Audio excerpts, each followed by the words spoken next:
We just happen to come back at a time when everything is being flushed down the toilet. But there are some amongst us who are here who are actually seeing the days and the times, tabulating it, and are growing our soul as a result. There is no superfluous time spent if you spend it in learning, if you spend it in researching yourself, seeing who you are and could be with the next person. Because your soul is growing in light.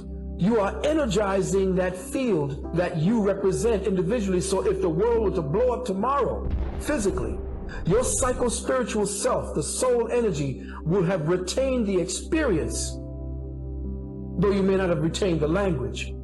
And that experience will find a language that allows it to express itself in another life.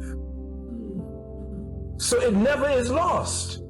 So when people come to you and say, live fast, die young, make a pretty corpse, that don't make no sense. That's a fool, you see. So every day that you have the chance, study and study thyself. Every morning you wake up, look in the mirror, and what do you see to you? Because the one looking in the mirror is the student. The teacher is the reflection. And that's the secret behind how the Creator created.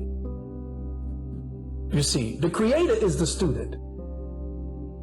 And you, by your actions and the things that you do every day, what you perceive and receive by experience, the Creator receives in turn. So you have a job to do. You are the teacher of the Creator. And some people say, well, how can you blaspheme? We are here to serve the Creator. No.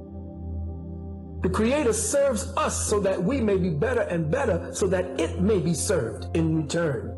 It can't know a damn thing if it's pushing you down or telling you you damn forever in hell. Well, shit, I might as well just go ahead. You allow me to do this. If I can do everything that I want to do, why not do everything I want to do? Now you're going to damn me for it?